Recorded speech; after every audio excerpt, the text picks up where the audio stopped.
seperti Nabi Yunus. Nabi Yunus beliau pernah meninggalkan kaumnya tanpa ada izin dari Allah Subhanahu wa taala. Dan ini merupakan kesalahan. Kemudian Nabi Yunus dihukum oleh Allah Subhanahu wa taala dengan cara ditelan oleh ikan. Kemudian Nabi Nuh alaihi salam, beliau juga pernah berbuat salah, yaitu mendoakan anaknya yang mati dalam kondisi kafir. Padahal mendoakan orang yang mati dalam kondisi kafir hukumnya terlarang. Kemudian contoh yang lain seperti Nabi Ibrahim alaihissalam, Nabi manusia yang termulia nomor 2, Khalilullah, kekasih Allah, Khalilur Rahman, ternyata juga pernah berbuat keliru, yaitu pernah berdusta 3 kali selama hidupnya.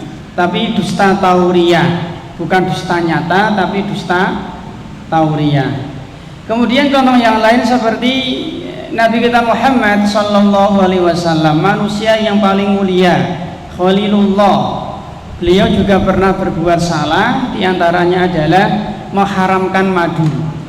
Allah menghalalkan madu, tapi Nabi kita Muhammad sallallahu alaihi wasallam mengharamkan madu dalam rangka untuk menyenangkan istrinya. Lalu turun surat At-Tahrim. Ini contoh bahwa ternyata para nabi dan para rasul terkadang mereka pernah berbuat salah.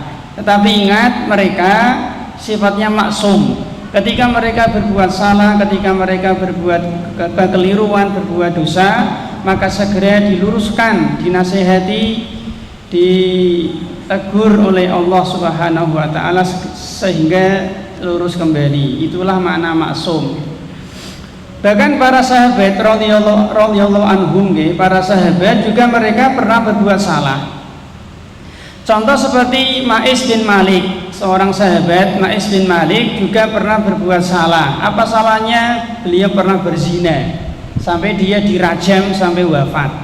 Ma'is bin Malik. Kemudian seperti sahabiyah wanita Humidiyah juga pernah berzina, akhirnya dirajam oleh Nabi dan para sahabat sampai meninggal dunia. Kemudian contoh yang lain seperti sahabat Abu Mikzan Ats-Tsaqafi, beliau pernah minum khamr padahal sudah diharamkan oleh Allah Subhanahu wa taala. Kemudian contoh yang lain seperti sahabat Mu'ad bin Jabal, beliau pernah sengaja sujud kepada Nabi sallallahu alaihi wasallam. Padahal sujud kepada makhluk hukumnya haram. Tapi Mu'ad bin Jabal, beliau pernah sujud kepada Nabi sallallahu alaihi wasallam karena tidak tahu. Contoh yang lain seperti sahabat Hatib bin Abi Balta'ah, beliau pernah membocorkan rahasia Nabi sallallahu alaihi wasallam ketika ingin menaklukkan kota Mekah. Kemudian contoh yang lain seperti Ka'ab bin Malik, Murarah, Hilal, 3 sahabat yang tidak ikut perang Tabuk. Kemudian Mistah bin Usasa, ini juga sahabat yang mulia, tapi ternyata beliau pernah berbuat salah. Apa diantaranya? Beliau pernah ikut menyebarkan fitnah, menyebarkan tuduhan zina kepada Aisyah. Kemudian contoh yang lain seperti sahabat Zaid bin Arqam, beliau pernah menghalalkan riba fadl.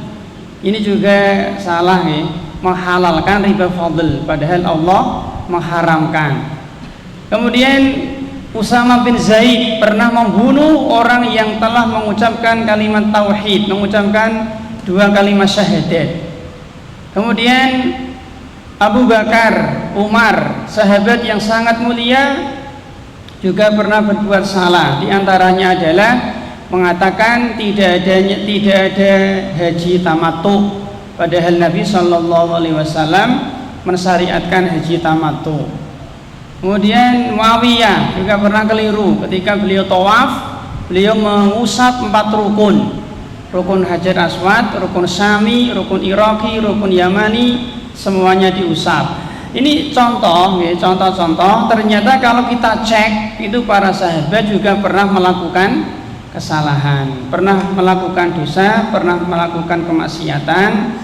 Tapi ingat, para sahabat itu mereka sudah mendapatkan jaminan ridho dari Allah, jaminan ampun dari Allah, jaminan rahmat dari Allah, dan jaminan surga dari Allah. 4. Surga, jaminan surga, jaminan ampun, jaminan rahmat, jaminan ridho dari Allah Subhanahu wa taala. Oleh karena itu kita tidak boleh mencela, merendahkan para sahabat, karena mereka dosa-dosanya sudah dijamin ampun oleh Allah Subhanahu wa taala.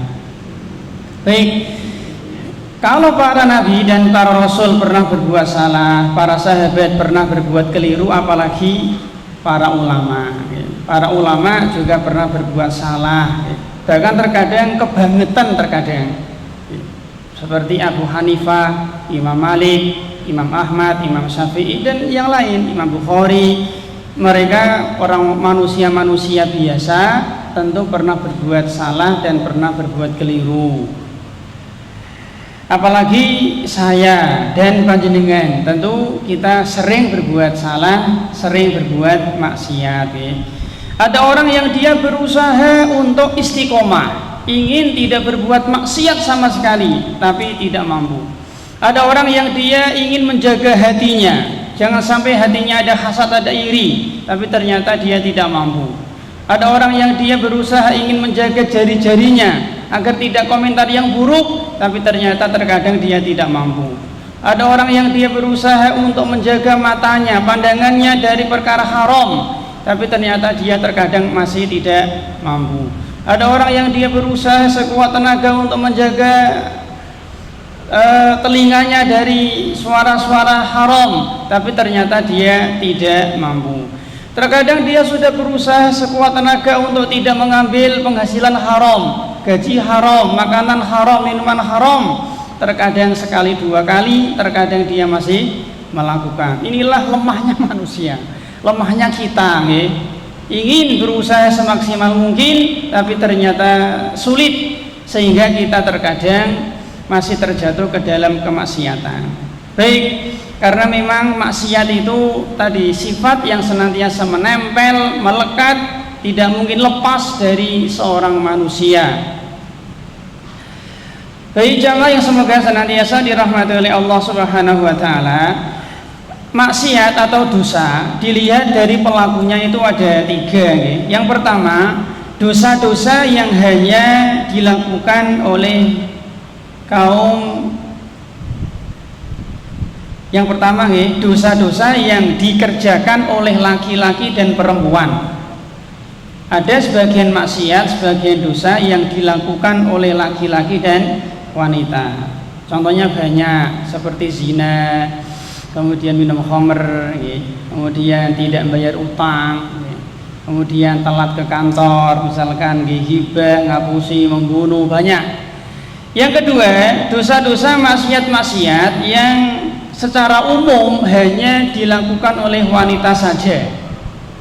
Contoh seperti nusus ini pembangkangan seorang istri kepada suami, ini dosa khusus wanita. Kemudian contoh yang kedua, misalkan seperti seorang istri meminta cerai kepada suaminya tanpa ada alasan syar'i, ini juga dosa khusus wanita. Yang ketiga, misalkan seperti tabarruj, ini juga dosa khusus wanita. Kemudian menyerupai laki-laki, tentu juga dosa wanita. Kemudian safar tanpa mahram, ini juga dosa khusus wanita. Kemudian memakai pakaian laki-laki, juga dosa khusus wanita. Kemudian dia tidak ridho ketika datang bulan, hatinya mangkel, hatinya dongkol, hatinya protes dengan ketetapan Allah, dengan takdir Allah, ini juga dosa khusus wanita. Dan yang lain, ini contoh-contoh maksiat-maksiat, dosa-dosa yang dilakukan oleh wanita. Yang ketiga, dosa-dosa yang dia dilakukan oleh laki-laki saja. Ini insya Allah yang akan kita bahas pada kesempatan malam hari ini. Baik, jamaah yang semoga senantiasa dirahmati oleh Allah Subhanahu wa taala. Yang pertama, di antara maksiat dan di antara dosa yang dilakukan oleh laki-laki adalah yang pertama, saya ambilkan yang penting-penting saja. Yang pertama adalah isbal. Yang pertama adalah isbal. Orangnya namanya musbil, yaitu dia sengaja menjulurkan, memanjangkan pakaiannya, sarungnya, bisa gamisnya, celananya, atau mungkin jubahnya sampai di bawah mata kaki, Ini isbal sebagaimana yang kita ketahui. Baik, dalam Islam masalah pakaian itu hukum asalnya mubah, hukum asalnya boleh, karena pakaian itu dia termasuk budaya, termasuk adat tradisi. Dan kita tahu hukum asal tradisi adalah boleh, hukum asal budaya itu boleh. Kalau hukum asal ibadah haram, hukum asal muamalah boleh, hukum asal apalagi, hukum asal hewan sembelihan haram, hukum asal hewan darat halal, hukum asal hewan laut halal, hukum asal daging hewan laut halal. Jadi kalau hukum asal hewan laut halal, hukum asal daging hewan laut halal, hukum asal hewan darat halal. Tapi kalau hukum asal daging hewan darat haram. Jelas sih? Haram. Kita ulangi, hukum asal hewan laut halal, hukum asal daging hewan laut halal, hukum asal hewan darat halal, hukum asal daging hewan darat haram. Kenapa kok haram, Pak? Karena daging hewan darat itu butuh disembelih. Jelas sih? Beda dengan ikan. Ikan kan tidak butuh disembelih, maka ikan itu hidup mati dia hukum asalnya halal. Tapi kalau hewan darat itu kalau hidup hukum asalnya halal. Coba jenengan, mana dalil halalnya kelinci atau mana dalil halalnya angsa? Ya mungkin nggak ada, tapi kita mengatakan itu halal. Jelas sih? Karena untuk mengatakan haram harus pakai dalil, dan tidak ada dalil yang mengharamkan angsa. Tapi kalau daging angsa itu hukum asalnya haram, karena dia butuh disembelih. Sekarang masalah pakaian. Pakaian itu termasuk tradisi, adat budaya. Oleh karena itu hukum asal pakaian itu halal, mubah. Oleh karena itu masalah pakaian Islam membebaskan, warna bebas, bentuk bebas, model bebas, kemudian bahan bebas, bentuknya bebas. Jadi kan mau pakai batik boleh, celana boleh, pakai sirwal, pakai gamis, koko, topi, celana bebas, sarung, jaket bebas. Cuman Islam itu hanya mengatur sifat. Dalam masalah pakaian hukum asalnya boleh. Ini kan pakaian kan macam-macam, modelnya, warnanya bebas, sebebas-bebasnya. Islam hanya mengatur sifat pakaian. Selama sifat ini tidak kita langgar, silahkan. Yang pertama, tidak boleh tasabuh dengan orang kafir. Ini yang pertama. Yang penting pakaian kita itu tidak menyerupai pakaian orang kafir. Silakan, tidak apa-apa, boleh, selama tidak menyerupai tasabuh, ngembar-ngembari orang kafir. Ya seperti orang Hindu Bali. Orang Hindu Bali bajunya putih, sarungnya putih, setengah betis, terus pakai ikat kepala putih. Itu kan tradisi orang Hindu. Kok kita tiru boleh? Tidak boleh. Seperti misalkan lagi paus Kalau pakai peci kan separuh kepala toh. Kita tiru boleh? Nggak boleh. Nggak boleh. Kalau nggak sengaja apa nggak boleh? Sengaja nggak boleh. Kalau sengaja dosa. Jadi tasabuh itu kalau sengaja dosa, nek ora sengaja ora dosa. Ya sih, sengaja dosa, sengaja meniru paus dosa.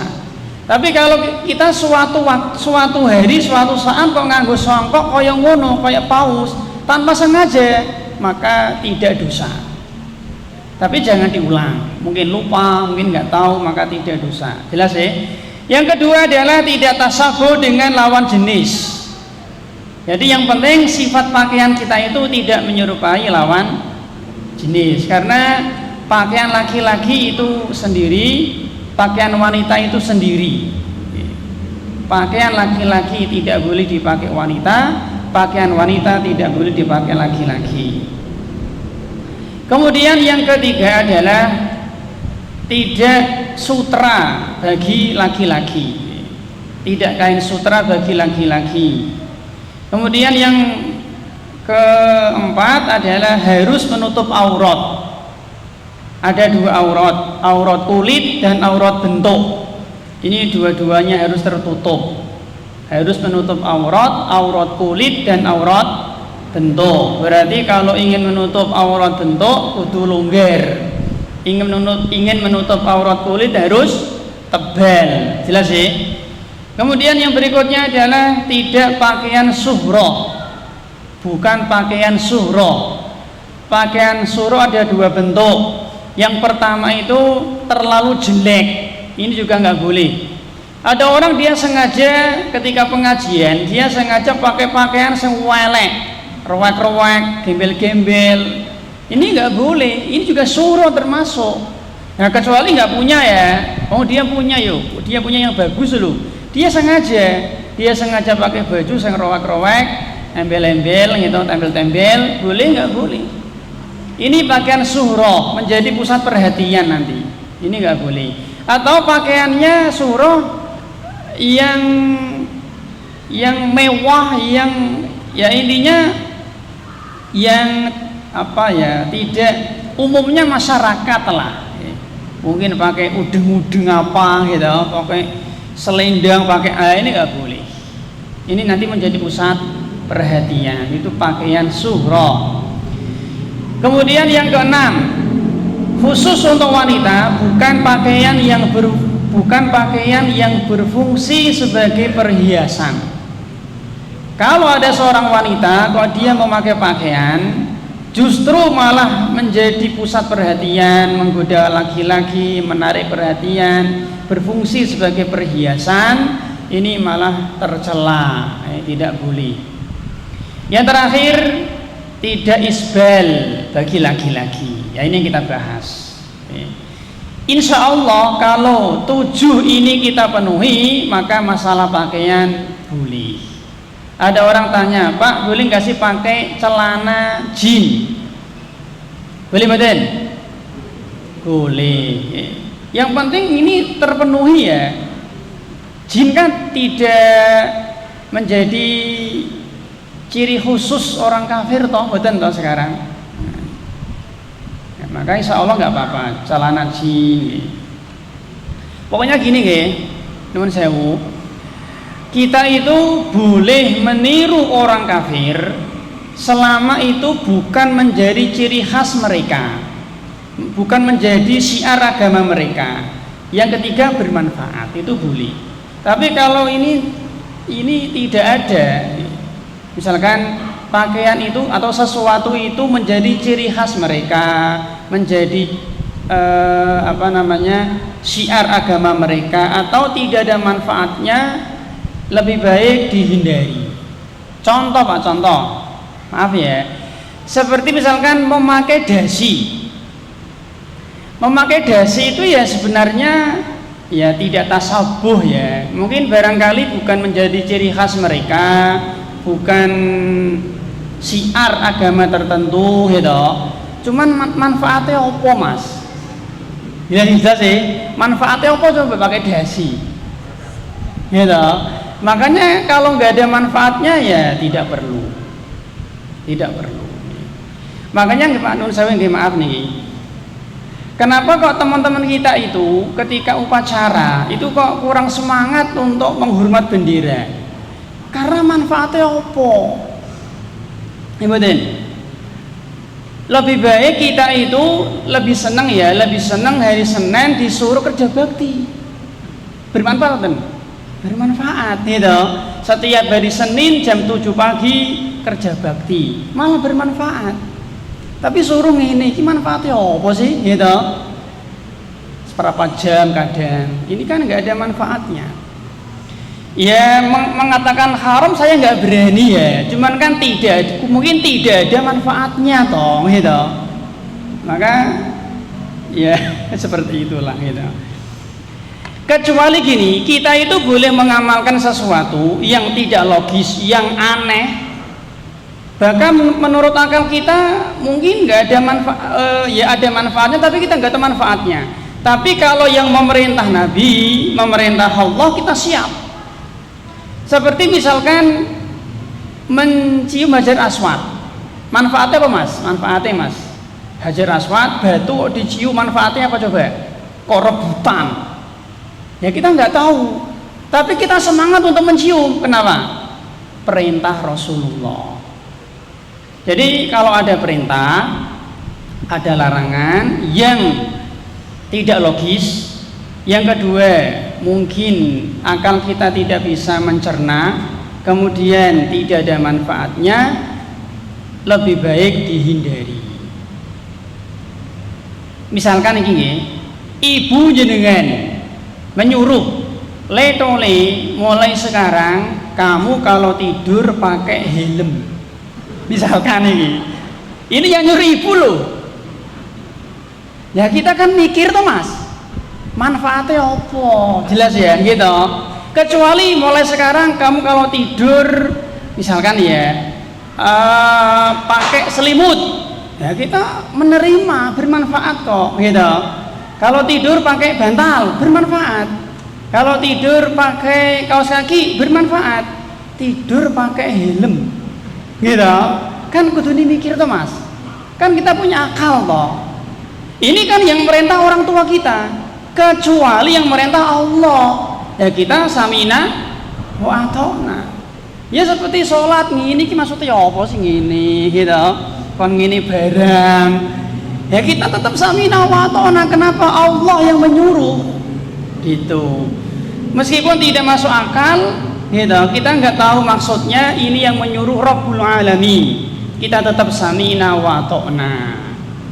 Jadi maaf kalau kita diperintah, disuruh atasan, bos kita, orang tua kita, Pak RT, Pak Lurah, sesuatu yang tidak ada manfaatnya dan tidak bisa dilogika dengan akal sehat, lebih baik ditinggalkan. Baik, sekarang kita lihat ini, secara umum manusia itu ketika berpakaian itu ada 3 macam. Ada 3 macam manusia ketika berpakaian. Yang pertama, pakaiannya di atas mata kaki. Pakaiannya di atas mata kaki. Untuk laki-laki ini yang disyariatkan. Nah, ini yang diperintahkan. Khusus untuk laki-laki, ketika kita memakai celana, gamis, sarung, jubah, kok di atas mata kaki, inilah yang diperintahkan. Dan inilah pakaiannya Nabi dan para sahabat. Tetapi kalau untuk wanita, hukumnya haram. Wanita kok pakaiannya di atas mata kaki, haram. Jelas ya, hukumnya haram. Yang kedua, sarungnya, celananya, gamisnya, jubahnya persis pas di mata kaki, persis pas di mata kaki.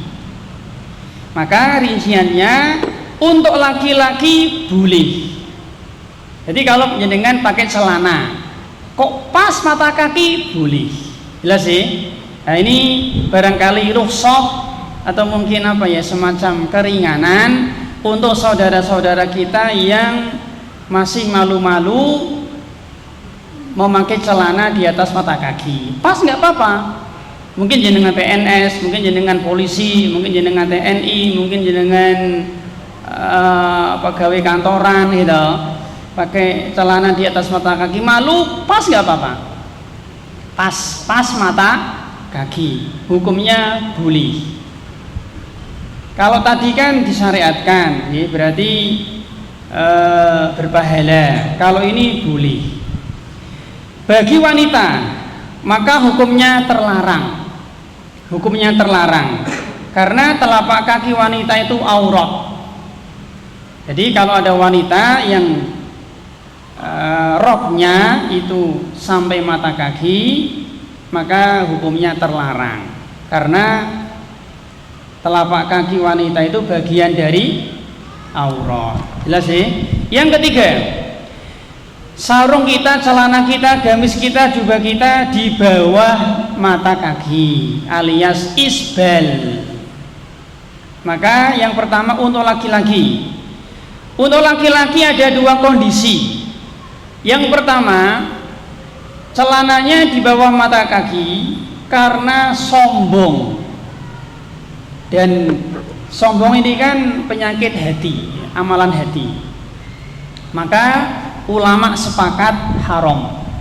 Berarti dia isbal karena sombong. Ini ulama ijma haram karena ada ancaman khusus.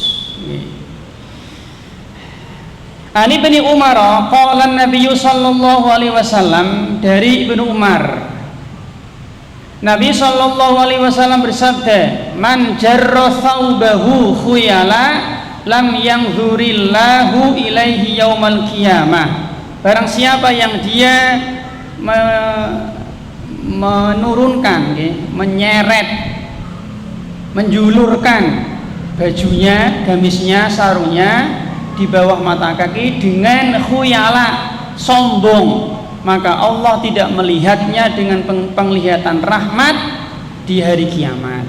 Hadis riwayat Al-Bukhari dan Muslim. Berarti kalau ada orang yang isbal karena sombong, disertai sombong, diiringi dengan sombong, dibarengi dengan sombong, maka ijma ulama haram. Yang kedua, tidak sombong. Tidak sombong. Maka di sini ulama berbeda pendapat. Pendapat yang pertama hukumnya makruh. Makruh itu kan dibenci. Makruh itu kalau kita lakukan ora dosa, nek ditinggalkan berpahala, itu makruh. Jelas sih? Ya makruh itu nek dilakoni ora dosa, nek ditinggalkan berpahala. Ini menurut jumhur ulama, mayoritas ulama. Mereka menggunakan dalil yaitu kisah Abu Bakar. Qala Abu Bakrin, ya Rasulullah, inna ahada shiqqa izari yastarhi illa an ata'ahada dzalika minhu. Kata Abu Bakar, ya Rasulullah, sesungguhnya salah satu dari pakaianku itu ada yang melorot. Dan yastarhi itu melorot, jadi sarungnya melorot. Kecuali kalau saya angkat, kalau saya cekeli, saya angkat, itu tidak melorot, tapi ini dijarke kadang melorot. Maka kata Nabi, faqala Nabi sallallahu alaihi wasallam, lasta mimman yasna'uhu khuyala. Hadis Al-Bukhari. Kata Nabi, engkau bukanlah termasuk orang yang melakukannya karena sombong. Nah, hadis ini digunakan sebagian para ulama untuk memakruhkan isbal. Jadi isbal tidak haram menurut ulama dengan dalil ini. Sekarang yang kedua, sekarang kita lihat hukumnya haram. Ini juga menurut banyak ulama, ulama Maliki, kemudian Ibnul Arabi, Qadhi Iyad, kemudian Az-Zahabi, Ibnu Hajar, Syekh bin Baz, Syekh Albani, Syekh Utsaimin, Al-Qurtubi, dan yang lain. Dan ini pendapat yang lebih kuat. Ini pendapat yang lebih roji, bahwa laki-laki yang isbal itu terancam dosa, terancam bermaksiat, hukumnya haram. Dalilnya diantaranya adalah An Abi Hurairah anin Nabi sallallahu alaihi wasallam qala ma asfala minal ka'baini fa finnar. Kata Nabi sallallahu alaihi wasallam, semua kain yang menjulur di bawah mata kaki maka tempatnya di neraka. Hadis Al-Bukhari. Dari hadis ini Nabi tidak mensyaratkan sombong. Nabi hanya bilang kain yang menjulur di bawah mata kaki itu tempatnya di neraka. Dan mungkin pernah kita sampaikan, salah satu ciri dosa besar adalah dosa yang ketika disebutkan oleh dalil maka diikuti dengan ancaman azab, ancaman hukuman. Jadi saya ulang lagi, salah satu ciri dosa besar adalah dosa yang ketika dosa itu disebutkan oleh dalil di Al-Quran atau di hadis maka disertai dengan ancaman hukuman. Hukuman di dunia, hukuman di alam barzah, hukuman di alam mahsyar, atau hukuman di alam akhirat. Seperti misalkan kata Nabi sallallahu alaihi wasallam,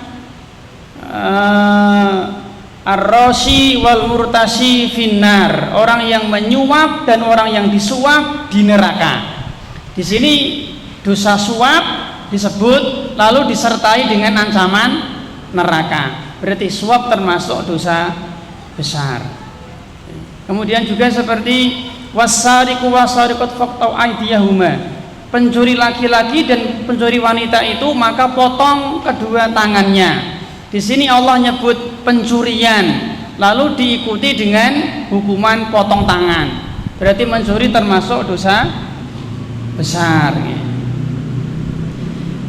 Berarti yang lebih kuat insyaallah adalah hukumnya haram bagi laki-laki yang dia sengaja menjulurkan sarungnya atau kainnya di bawah mata kaki. Nah, kalau kita lihat kasus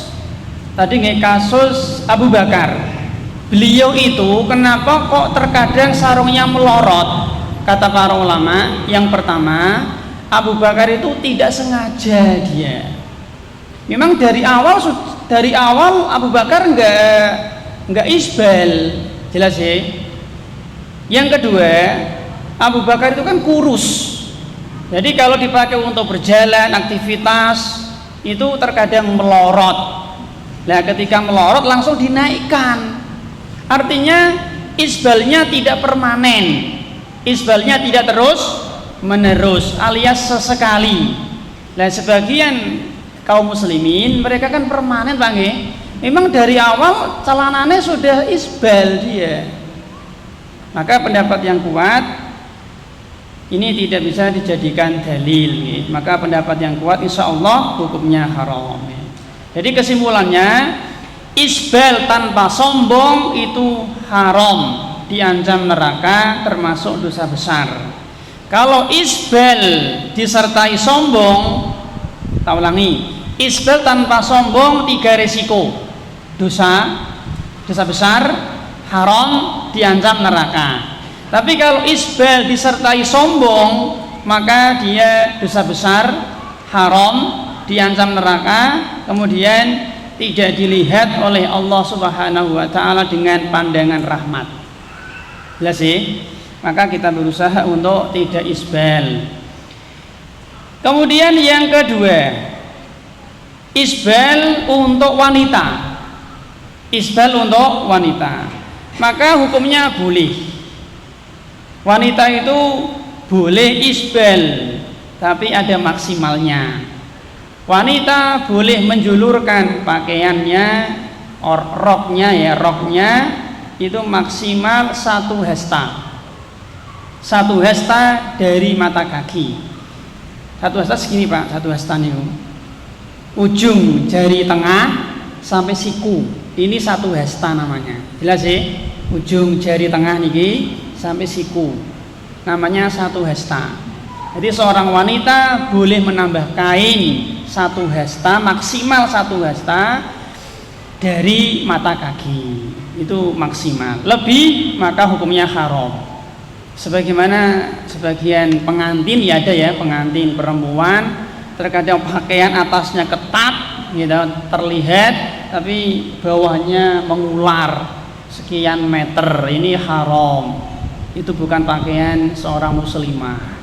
Jelas sih? Berarti seorang wanita isbal boleh maksimal 1 hasta dari mata kakinya. Baik, sekarang kita masuk pembahasan yang kedua. Dosa besar yang kedua yang dilakukan oleh sebagian laki-laki, yang kedua adalah nikah tahlil. Nikah tahlil. Nikah tahlil itu nikah haram ya. Nikah haram kan sangat banyak ya, di antaranya adalah nikah tahlil. Nah, nikah tahlil itu tujuannya adalah untuk menghalalkan farji wanita tapi dengan cara yang haram. Nikah dengan tujuan untuk menghalalkan farji wanita tapi dengan cara yang haram. Cara gampangannya ya, nikah tahlil itu nikah sandiwara, Pak. Nikah settingan. Nikahan. Nikah apa ya? Nikah yang di situ ada kong kali kong. Itu antara al-muhallal lahu dengan al-muhallil. Sekarang kita lihat nih, biar lebih jelas.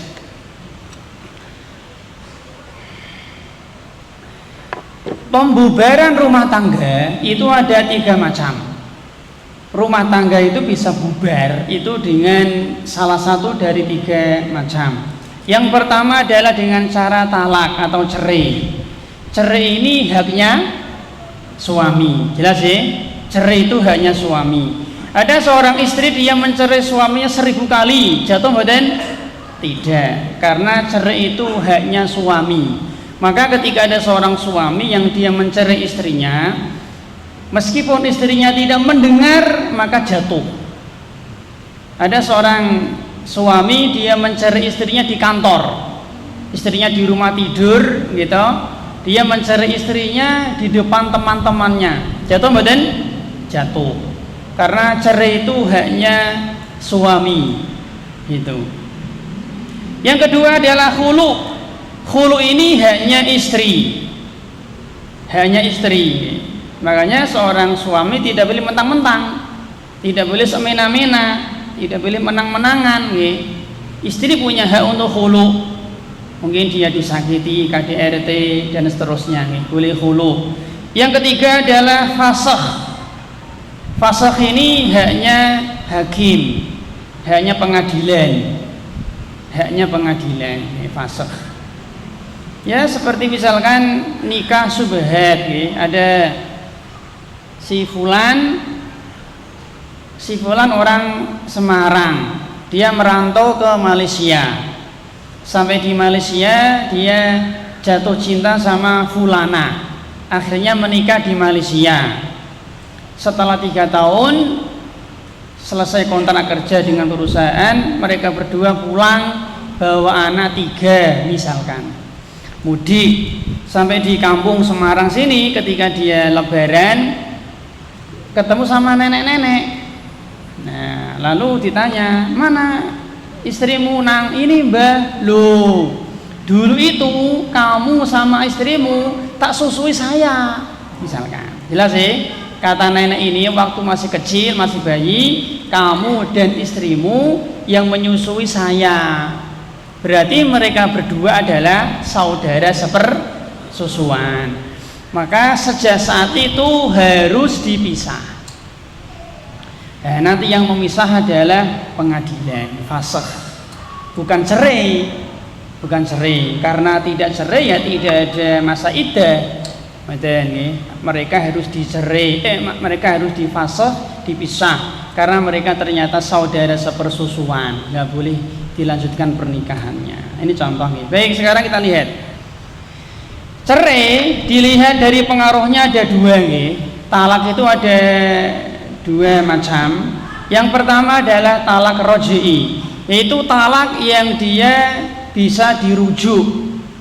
Talak yang bisa dirujuk, cirinya gampang. Talak roj'i, talak yang bisa dirujuk, cirinya gampang dua, yaitu talak 1 dan talak 2 yang masih dalam masa iddah. Itu talak roj'i. Talak 1 dan talak 2 yang masih dalam masa iddah. Ini berarti talak roj'i. Talak yang suaminya masih boleh merujuk. Lah talak roj'i ini mereka itu masih suami istri. Mereka masih suami istri. Karena mereka masih suami istri, maka hukum turunannya berlaku. Berarti mereka berdua masih boleh saling melihat aurat, masih boleh mandi bareng. Kemudian istrinya masih di rumahnya. Suami tidak boleh mengusir istrinya. Kalau mereka meninggal, salah satu meninggal, masih saling mewarisi. Jelas ya? Jadi kalau suaminya meninggal, maka istri masih mendapatkan harta waris. Karena mereka masih suami istri. Kemudian istrinya tidak boleh dikhitbah, dilamar oleh orang lain. Kemudian mereka masih boleh tidur bareng sekamar, mandi bareng dan seterusnya. Berarti suami masih wajib memberi nafkah dan seterusnya. Di antaranya adalah suami berhak untuk merujuk istri tanpa seizin istri. Contoh, ada seorang suami dia mencari istrinya talak 1 atau talak 2 yang masih dalam masa iddah. Maka ketika suami ingin merujuk istrinya nggak mau, maka nggak dianggap. Karena itu haknya suami. Gelem ra gelem, rela nggak rela, ridho nggak ridho, tetap sah rujuknya suami. Karena itu haknya suami untuk merujuk. Jelas ya?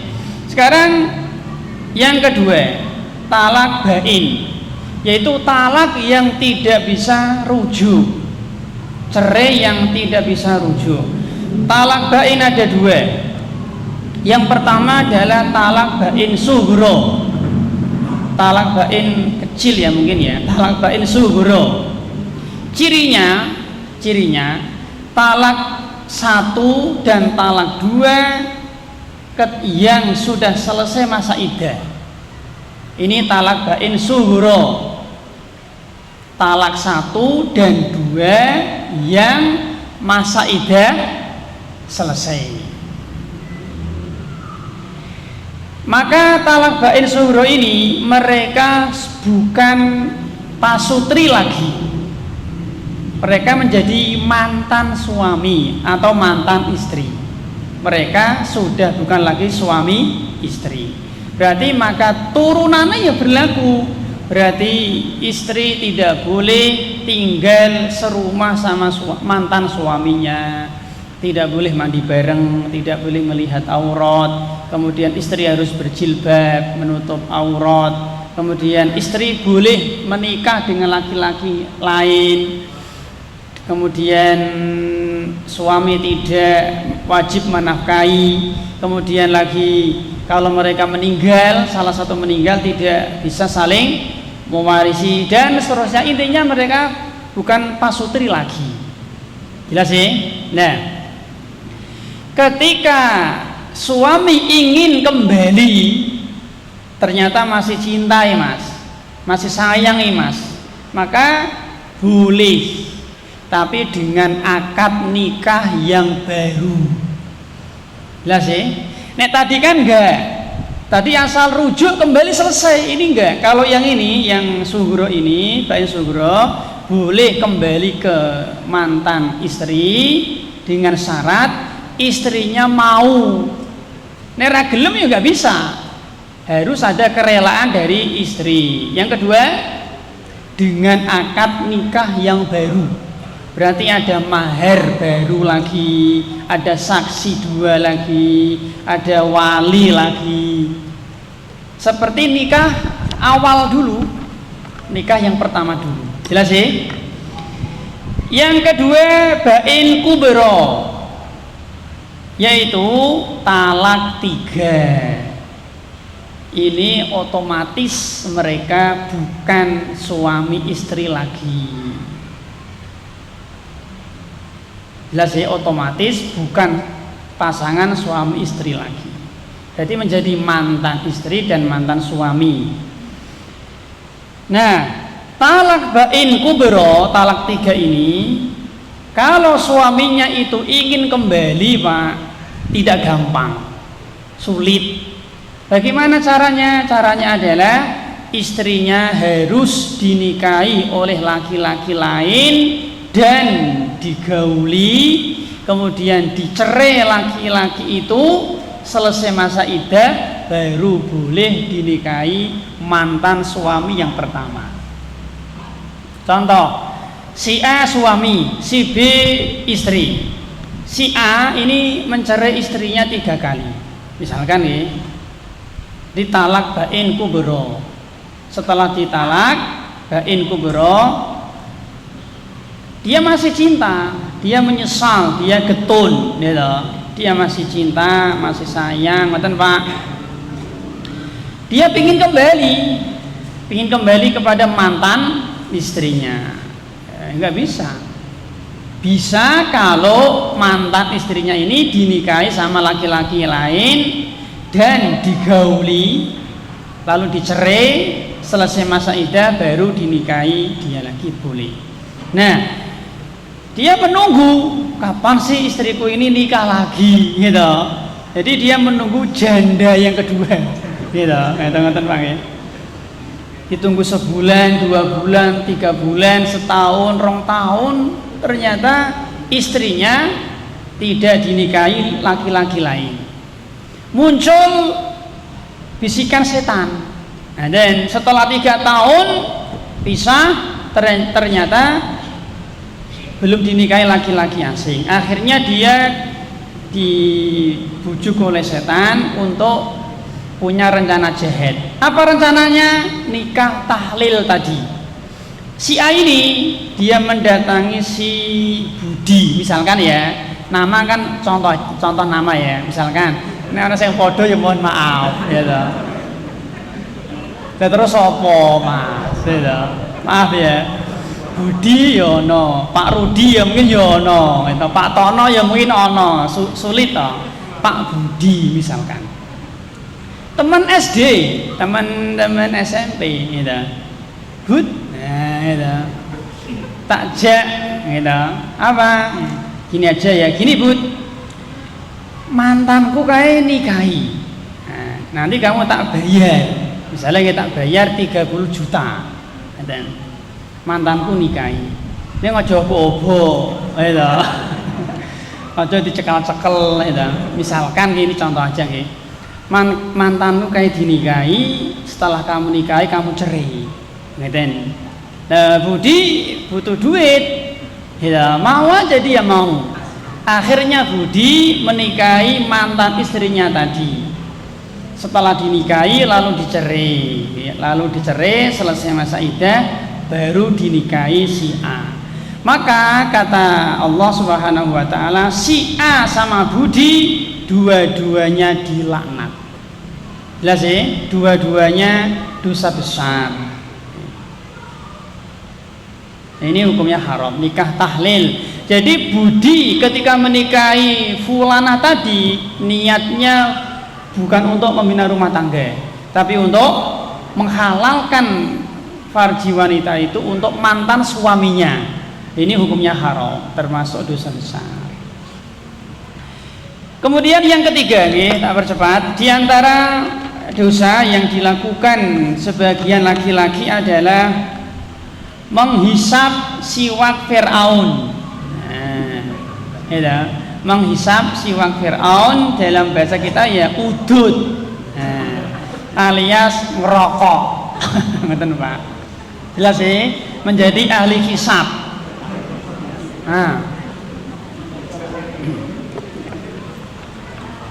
Ya, memang wanita ada wanita, tapi kan sedikit ya, ya kita anggap nggak ada lah. Ini dosa khusus untuk laki-laki. Memang hukum merokok ini ada khilaf memang. Kalau menurut kiai-kiai kita di sini ya makruh barangkali gitu. Menurut ulama kita, mungkin gus-gus kita, habaib-habaib kita, tokoh-tokoh kita di tanah air, barangkali hukumnya makruh. Tadi makruh ya, makruh itu nek dilakoni ora dosa, enggak. Nek ditinggalkan berpahala. Ya. Baik.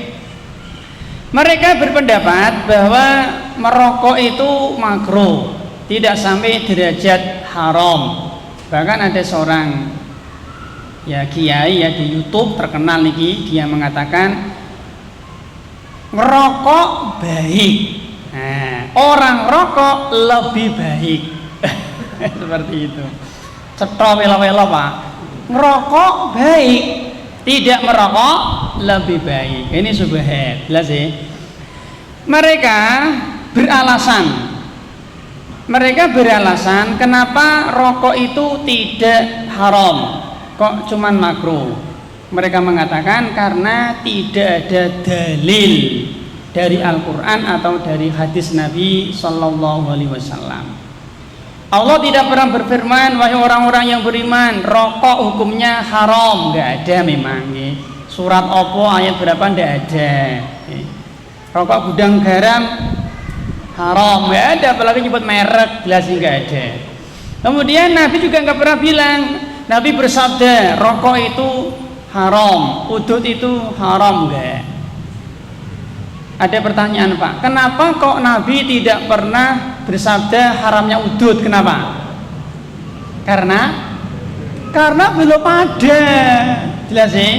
Karena di zaman Nabi belum ada rokok. Ngerti Pak? Ini alasan mereka. Di Al-Quran sama di hadis itu tidak ada larangan haramnya rokok. Yang kedua hukumnya haram. Hukumnya haram. Ini pendapat ulama-ulama yang kiai-kiai GL, kiai-kiai garis lurus. Kiai-kiai garis lurus, ulama-ulama kita, terutama ulama-ulama di Saudi, mereka berkata hukumnya haram. Dan ini pendapat yang lebih kuat. Pendapat yang kuat, rokok itu hukumnya haram, Pak. Dalilnya mana Mas? Dalilnya banyak sebenarnya. Ingat ya, mungkin dulu pernah kita sampaikan ya Pak. Bagaimana Pak sifat dalil? Sifat dalil adalah mutlak. Sifat dalil itu kebenarannya mutlak, pasti benar, itu dalil. Jadi dalil itu kebenarannya 100% benar. Kalau ada kemungkinan salah, bukan dalil. Makanya pendapat ulama apakah dalil? Bukan, karena pendapat ulama itu bisa benar, bisa salah. Jelas ya? Pendapat MUI apakah dalil? Bukan. 4 madhab apakah dalil? Madhab Hambali, Syafi'i, Hanafi, Maliki mengatakan haram, apakah dalil? Bukan. Kenapa? Karena bisa benar, bisa salah. Jadi dalil itu sifatnya paten, mutlak, 100% pasti benar. Maka pendapat ulama, pendapat kiai, pendapat gus, pendapat habaib itu bukan dalil. Sekarang kita lihat mana dalil haramnya rokok. Nah, ini sering ditanyakan gitu. Mungkin ini pernah kita sampaikan ya. Sebelum kita jawab, kita ada pertanyaan Pak. Jenengan kan yakin nggih, jenengan yakin halalnya gethuk gitu.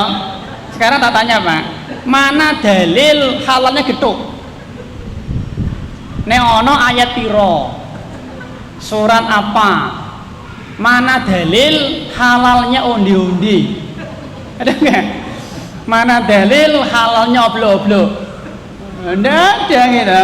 Mana dalil halalnya apalagi Pak? Apem, halalnya tebu, ya, halalnya duren, halalnya mentrok, halalnya kelinci, halalnya angsa, mungkin nggak ada mungkin. Kalau ada di mana coba? Surat apa? Ya, ayat berapa? Kalau di hadis dalam kitab mana? Sama nggih, halalnya sawi, halalnya kangkung, halalnya oblo-oblo, enggak ada, Pak. Sama sekarang, mana dalil haramnya sabu-sabu? Ada enggak? Mana dalil haramnya werok? Ada enggak? Mana dalil haramnya coro, haramnya curut? Mana dalil haramnya jotos wong tua? Ada enggak? Dalil kata Nabi haram jotos wong tua, ada enggak? Enggak ada. Mana dalil haramnya mancal wong? Ada enggak? Mungkin ora to, Mas. Enggak ada gitu. Mana dalil haramnya mangan pasir, mangan baygon? Mana dalil haramnya ngombe pertalit, ngombe bensin? Ya ada, semua nggak ada itu, nggak ada. Mana dalil haramnya pil koplo? Nggak ada. Haramnya congyang, nggak ada. Ini sama sebenarnya, nggak sih? Tapi kita yakin minum pertalit haram. Kita yakin makan curut haram. Kita yakin makan tebu boleh. Kita yakin makan werok haram. Kita yakin tidak ragu-ragu makan gethuk boleh halal. Ya sama tentang haramnya rokok. Kita mengharamkan werok, mengharamkan curut itu pakai kaidah atau pakai kias. Jelas sih, kan masalah fikih toh. Fikih menerima kias badan, menerima. Yang tidak boleh menerima kias itu perkara akidah, perkara-perkara gaib itu tidak menerima kias. Badan, ya seperti gini, seperti contoh perkara gaib. Kita meyakini seyakin-yakinnya Allah Subhanahu Wa Taala memiliki wajah. Jelas sih, kita yakin Allah punya wajah. Ada pertanyaan, apakah wajah Allah itu ada pipinya? Nah, ini nggak boleh seperti itu, ini kias. Boleh nggak boleh, haram. Ini kan perkara gaib. Perkara gaib itu tidak menerima kias. Allah Subhanahu Wa Taala memiliki jari jemari, gitu. Hati-hati hamba itu di antara dua jari jemari Allah. Ada pertanyaan, apakah jari jemari Allah itu ada kukunya? Nah, ini nggak boleh seperti itu, karena perkara gaib. Jadi perkara gaib itu kita imani persis sebagaimana dalil. Allah Subhanahu Wa Taala mengatakan punya wajah, titik. Itu mengatakan Allah punya pipi harus bawa dalil. Mengatakan Allah tidak punya pipi juga harus bawa dalil. Mengatakan jari Allah ada kukunya harus bawa dalil. Mengatakan jari Allah tidak ada kukunya juga harus bawa dalil. Bagaimana sikap kita? Diam. Kalau nggak ngerti, diam. Ya sih, karena perkara gaib tidak bisa dikiaskan. Kan sering tak sampaikan nih, Nabi Shallallahu Alaihi Wasallam kan bersabda, ketika seorang itu dimakamkan di alam kubur, dia mendengar suara kaki orang yang mengantar. Kan perkara gaib, panggih. Lalu kita kiaskan, berarti dia mendengar HP bunyi, berarti dia mendengar pesawat lewat, berarti dia mendengar kita wahing, berarti dia mendengar suara motor, suara mobil. Boleh? Enggak. Ini kan perkara gaib, Mas. Sudah kata Nabi, mayit itu mendengar suara terompah kaki, ya dibawa kemana-mana, mendengar suara batunya, gitu, suara ngobrolnya, suara tangisannya. Ini nggak boleh, kan perkara gaib. Perkara gaib itu tidak boleh menerima kias. Lah ini kan perkara fikih, terlihat, tampak. Kita mengharamkan dong, yang mengharamkan pil koplo, narkoba itu kias dari homer, itu sama-sama memabukkan, sama-sama sifatnya persis menghilangkan akal, menutup akal gitu. Nah, termasuk rokok. Kita itu mengharamkan rokok tidak pakai ayat secara nas ya. Ya tadi nggak ada nih ayat yang sahih, yang sorry, ono memang nggak ada. Karena di zaman Nabi belum ada rokok. Sekarang Pak, pertanyaan Pak, seandainya di zaman Nabi ono rokok Pak, kira-kira sing pantes ngerokok sinten? Nabi hari Jumat arep khutbah Jumat ning ngarep masjid kebal kebul. Abu Bakar, Umar, Utsman kebal tos kebal kebul itu. Lalu entek dicobleke Nabi khutbah Jumat. Kok ketone ra pantes sih Pak? Gitu. Ketone sing pantes kebal-kebul ki Abu Jahal itu. Gitu, enggak pantes. Ya Allah, makanya rokok itu tidak ragu tentang keharamannya. Kalau dibaca dalilnya banyak, seperti misalkan kata Nabi, la dororo wala diror. Dalam satu kaidah, ad-dororu yuzalu, semua yang bermadarat itu dihilangkan, dan seterusnya banyak. Di pendapat yang kuat, rokok itu hukumnya haram. Tadi dalilnya adalah pakai kias atau dengan kaidah. Yang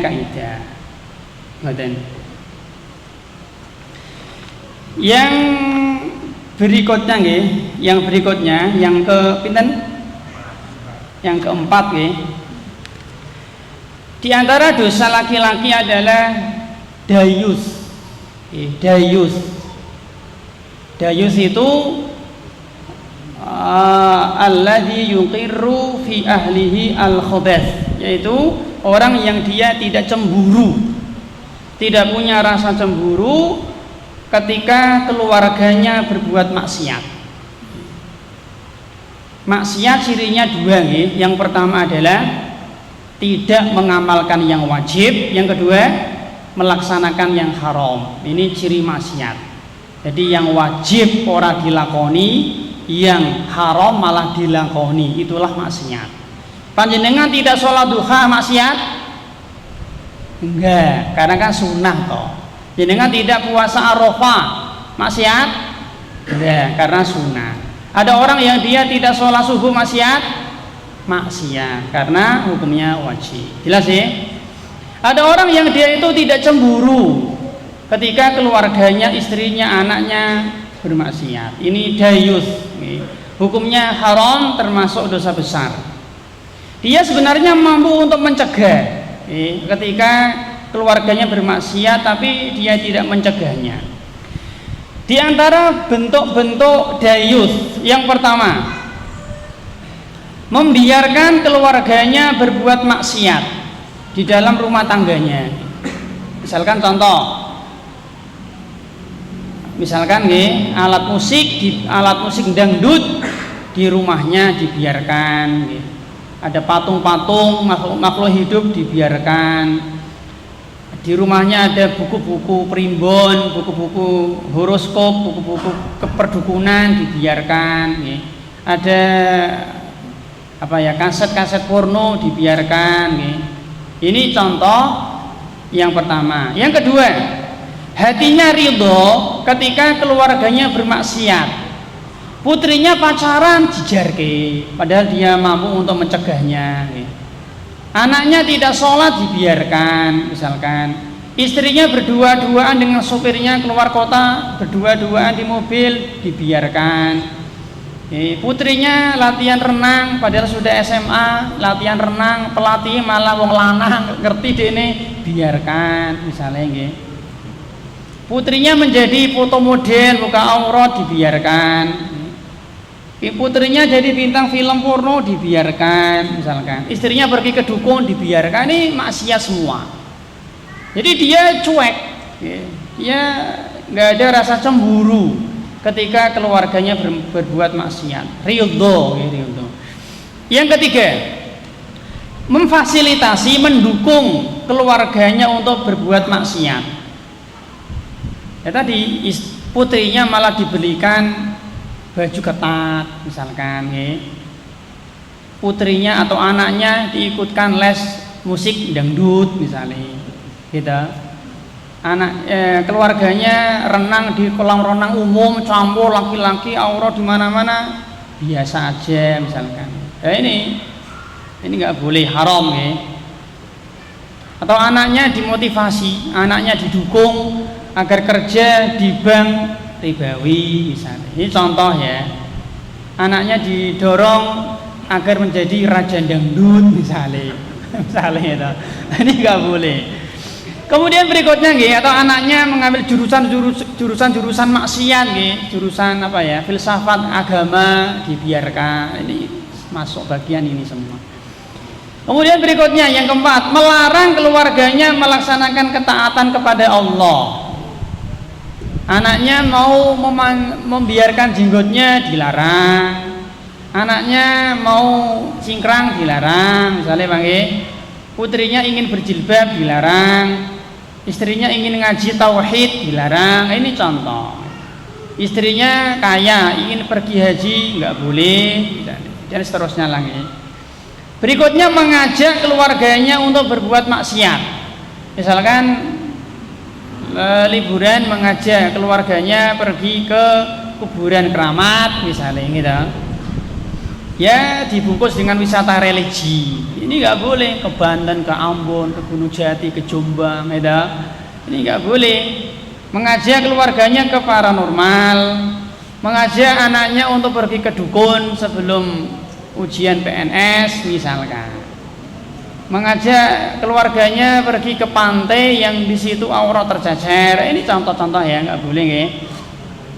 Yang berikutnya, memberi nafkah keluarganya dengan nafkah haram, nafkahnya haram, hasil judi, suap, riba, dan seterusnya. Mengajak keluarganya untuk mengikuti aliran sesat. Nah ini, orang-orang Syiah mengajak istrinya, anaknya untuk menyiksa badannya di hari Asyura misalkan. Orang-orang Khawarij mengajak keluarganya untuk bom bunuh diri misalkan. Ahmadiyah mengajak keluarganya untuk meyakini adanya Nabi setelah Nabi kita Muhammad Sallallahu Alaihi Wasallam misalkan. Orang-orang Sufi mengajak keluarganya untuk apa ya, zikir sambil joget misalkan. Ini semua bagian dari dayus. Atau yang berikutnya, menikahkan putrinya kepada orang-orang fasik. Menikahkan putrinya kepada orang-orang fasik. Putrinya malah dinikahkan sama gento misalnya. Tahu gento, ya? Gak boleh, haram, ya, gak boleh. Misalkan, ya, karena ya mungkin karena temannya apa-apa, itu gak boleh, gitu. Putrinya dinikahkan sama preman yang tidak sholat, dinikahkan sama orang yang pemabuk, gitu. Dinikahkan sama laki-laki hidung belang, ini nggak boleh. Yang ke-9, menikahkan putrinya kepada orang-orang kafir, ini nggak sah, nggak sah. Anaknya dinikahkan sama kejawen, nggak boleh. Anaknya dinikahkan sama laki-laki Nasrani, laki-laki Yahudi, laki-laki Buddha, nggak boleh, haram. Pernikahannya tidak sah. Yang terakhir, sengaja menyekolahkan anaknya di sekolah orang-orang kafir atau ahli bid'ah. Contoh, anak jenengan jangan jenengan, ya. Anaknya disekolahkan atau ditaruh di pesantren Al Zaitun. Nah, boleh badan? Nggak boleh, nggak boleh, merusak nanti. Yang rusak akidah loh, Mas. Kalau rusak kehormatan, rusak harta, rusak fisik, ini rusak agama. Maka nggak boleh sengaja menyekolahkan, menaruh anak kita di pesantren-pesantren ahli bid'ah atau di sekolah-sekolah orang-orang kafir. Haram, nggak boleh. Ini justru malah menjerumuskan anak-anak ke dalam neraka. Dan ini ada, Mas. Saya pernah ketemu sama orang nih, pas saya nganter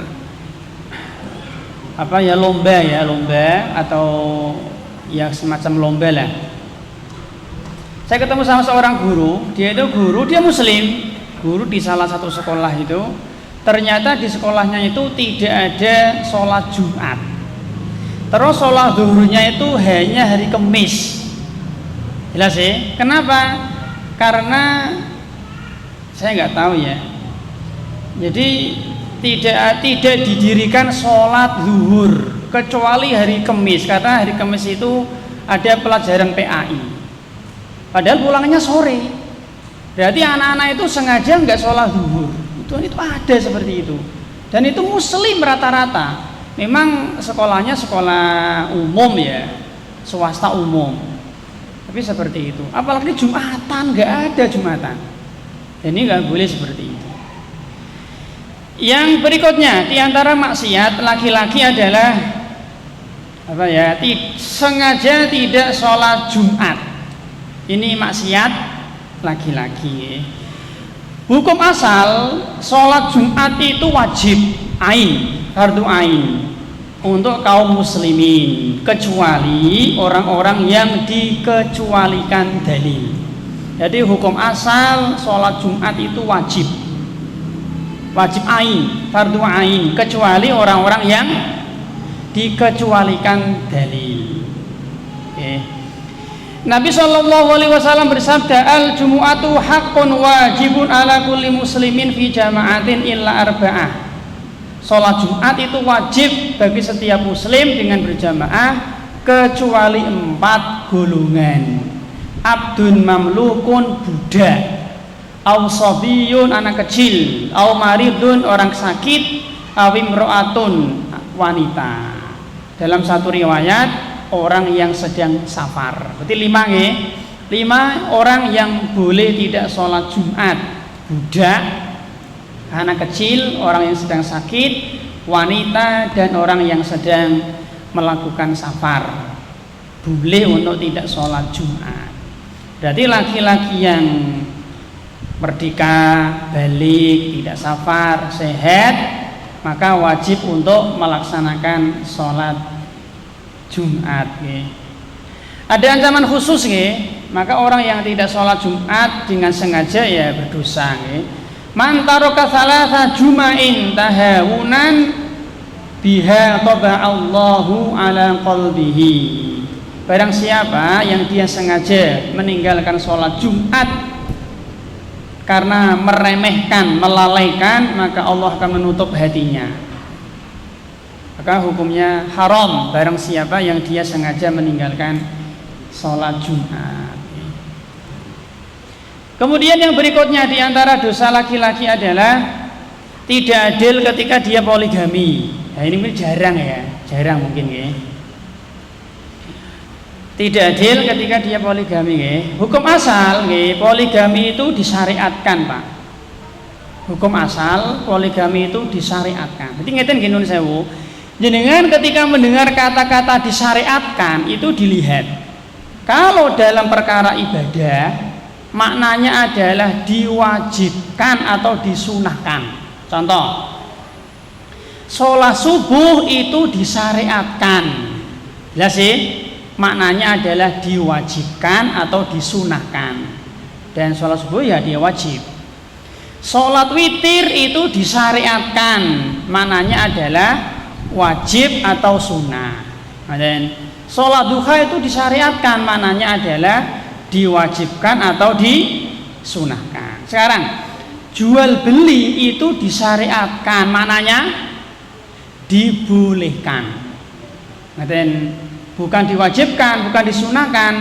Jadi kan tidak jual beli boleh badan? Ya boleh. Jelas sih.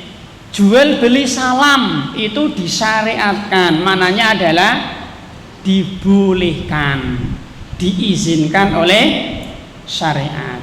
Jual beli online, jual beli kredit itu disyariatkan, maknanya adalah dibolehkan, diizinkan oleh syariat, bukan diwajibkan, bukan disunahkan. Jelas sih? Nah, poligami itu disyariatkan. Nah, sekarang ada pertanyaan, menikah itu masuknya bab ibadah apa bab muamalah? Tadi nek bab ibadah itu mananya disyariatkan adalah wajib atau sunnah. Kalau bab muamalah makna disyariatkan itu adalah diizinkan. Sekarang menikah itu masuk bab ibadah apa bab muamalah, Pak? Dalam ibadah nggih? Nah, ibadah. Berarti menikah itu hukum asalnya adalah sunnah. Belajar sunnah. Oleh karena itu poligami itu hukum asalnya insya Allah adalah sunnah. Jadi dia disyariatkan, maknanya adalah disunahkan. Untuk orang-orang yang memenuhi persyaratan tadi. Jelas ya? Nah, orang yang dia sengaja poligami, kemudian dia tidak adil, maka ada ancaman khusus. Nabi SAW bersabda, "Man kanat lahu imra'atani," barang siapa yang dia punya dua istri, famala ila ihdahuma, dan dia condong salah satu, dia tidak adil, jaa yaumal qiyamati wasikkuhu ma'il, maka nanti di hari kiamat dia akan datang dalam kondisi badannya miring. Ini ancaman untuk orang yang poligami tapi tidak adil. Di sini enten sing poligami. Ketane ra ono gitu. Yang berikutnya, Pak, di antara dosa laki-laki adalah lari dari medan jihad. Lari dari medan jihad. Dan jihad ini kan syariat untuk laki-laki. Wanita tidak wajib jihad. Baik jamaah yang semoga senantiasa dirahmati oleh Allah Subhanahu wa taala. Ibadah jihad ini ibadah yang sangat agung, ibadah yang sangat mulia, ibadah yang besar. Bahkan kata Nabi, Rasul amri al-islamu wa amuduhu as-salatu wa dirwatu sanamihi al-jihad. Jadi jihad itu termasuk syariat yang agung. Tetapi terkadang syariat jihad ini menjadi tercoreng keelokannya, tercoreng keindahannya karena oknum tertentu. Di antaranya, contoh perbuatan-perbuatan yang bisa mencoreng indahnya jihad, sehingga banyak orang yang terkadang dia itu suudzon dengan syariat jihad gara-gara ulah oknum tertentu. Contoh perbuatan yang bisa mencoreng indahnya, eloknya syariat jihad. Yang pertama, jihad tanpa ulil amri, jihad tanpa presiden, jihad tanpa ada perintah dari raja, perdana menteri, sultan, presiden atau yang semisal, dimangkat diri. Jelas sih, ke Palestina mangkat diri, Pak. Ini nggak boleh seperti itu, nggih. Harus ada perintah dari presiden. Yang kedua, sebagian orang ketika mereka berjihad malah nganggo jimat, ya, ben anti peluru, anti kebal, anti bacok. Lu sampean ki jihad ki niatnya kan ben mati tuh, Mas. Luru syahid toh, ya. Dia dulu ada ya siapa si Pitung toh, ya, pakai jimat. Ini nggak boleh, malah syirik nanti, syirik kecil, ya, haram, tidak boleh, haram ya. Yang ketiga, niatnya bukan karena Allah, dia jihad ben terkenal, ben jadi pahlawan, biar nanti dikenang gitu, biar membesarkan kelompoknya, sukunya, atau mungkin ormasnya, partainya. Ini nggak boleh seperti itu. Kemudian juga diantara yang bisa mencoreng indahnya jihad adalah menyembunyikan harta ghanimah, sebagian dibagi sebelum dibagi. Kemudian menyiksa, mencincang-cincang musuh, ini juga nggak boleh, haram. Kemudian membunuh musuh yang sudah bersyahadat, nggak boleh. Kemudian tidak taat kepada pemimpin, merusak fasilitas umum, membunuh anak-anak, membunuh orang tua, membunuh wanita yang tidak ikut jihad. Nah, termasuk diantaranya adalah lari dari medan jihad. Ini bisa merusak, mencoreng indahnya jihad. Berikutnya adalah di antara dosa laki-laki adalah mencerai istrinya dengan cerai yang bid'ah, Pak. Ini juga dosa nih, mencerai istri dengan cerai bid'ah. Jelas ya? Ada 3 jenis cerai, Pak. Yang pertama cerai sunnah. Inilah cerai yang mengikuti ajaran Nabi Shallallahu Alaihi Wasallam. Cirinya, ciri cerai sunnah. Yang pertama adalah dia ketika mencerai satu-satu. Hari ini dia mencerai, kemudian mungkin masa iddah, menjalani masa iddah, dirujuk kembali, lalu dicerai lagi, dirujuk kembali, dicerai lagi. Ini yang sunnah. Yang kedua, ketika dia mencerai itu istrinya dalam kondisi suci dan belum digauli. Ini yang sunnah, Pak. Jelas ya, ini 2 kondisi cerai yang sunnah, yang sesuai dengan tuntunan Islam. Yang kedua, cerai bid'ah, tidak sesuai dengan ajaran Islam. Nah, ini bisa berdosa suaminya, cerai bid'ah. Bagaimana, Pak, contohnya, Pak? Contoh, ada seorang suami dia mencari istrinya dengan cerai 3 sekaligus. Ini nggak boleh.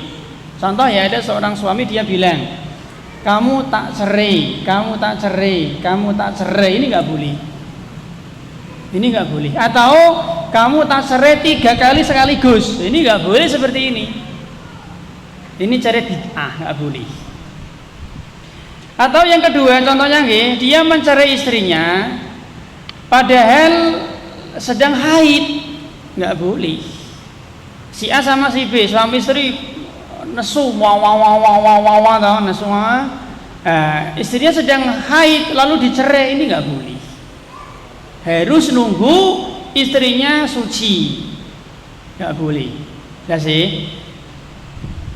Yang ketiga adalah mencerai istrinya ketika istrinya suci tapi sudah digauli, juga nggak boleh. Ya sih, nggak boleh. Tadi malam digauli, paginya dicerai. Ini nggak laki-laki nggak gena seperti ini, gitu. Nggak boleh. Ini bid'ah. Ini cerai bid'ah, Pak. Kalau cerai seperti ini itu dihindari, Pak. Mungkin perceraian sedikit ya, toh. Si A sama si B nesu, mau dicerai lagi haid, ya nunggu toh, gitu. Nunggu selesai haid masih 5 hari, ya sudah tentrem meneh, gitu. Iya, kalau mengikuti sunnah Nabi itu mungkin perceraian sedikit loh, Pak. Yang menjadi masalah itu kan asal nesu, emosi, cerai itu loh. Gak punya aturan dia. Dia mengikuti aturan luar biasa loh.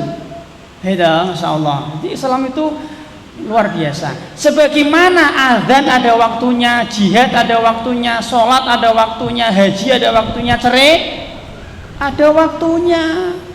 Nggak sembarangan asal nesu, asal emosi, enggak. Ya sih.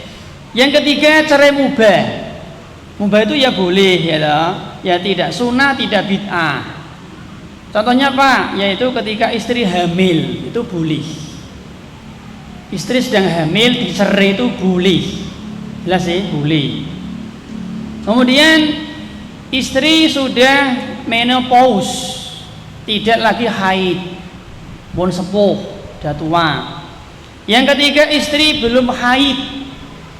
Nah, ada anak kecil, perempuan kecil, mungkin usia 7 tahun, nikah dia, belum haid.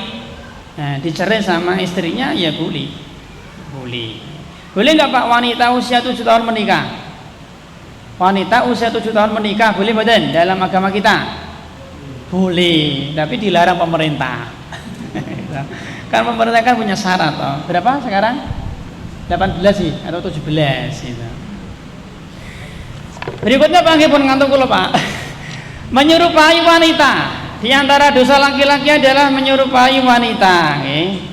Ani Ibnu Abbasin qala la'ana Rasul sallallahu alaihi wasallam al-mutasabbihina minar rijali bin nisa'i wal mutasabbihati minan nisa'i bir rijal. Hadis Al-Bukhari nggih.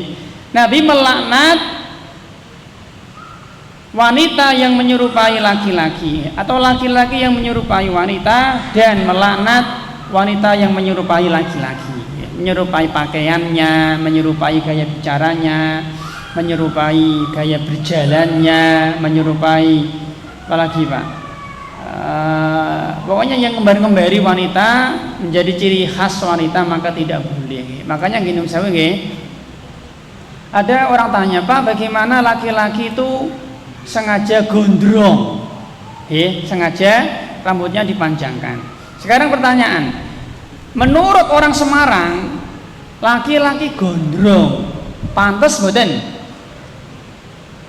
Menurut jenengan lah, menurut jenengan orang Semarang, nek ana wong lanang gondrong, pakaiannya sampai segini Pak, sapunda, pantes mboten? Secara etika moral, etika tradisi kita, jawab pantes mboten? Enggak toh Pak. Nah, maka lebih baik dihindari, lebih baik dihindari, karena itu memang mirip wanita. Makanya pakai gelang itu nggak boleh, karena gelang itu kan perhiasan wanita, anting-anting, kalung itu perhiasan khusus wanita. Yang berikutnya adalah menelantarkan nafkah anak dan istri. Ini juga dosa laki-laki, ya. Memberi nafkah hukumnya wajib, ya. Ada 2 sedekah wajib Pak. Yang pertama sedekah zakat, ini namanya sedekah zakat wajib. Yang kedua sedekah nafkah, hukumnya wajib. Jadi memberi nafkah itu wajib, ya.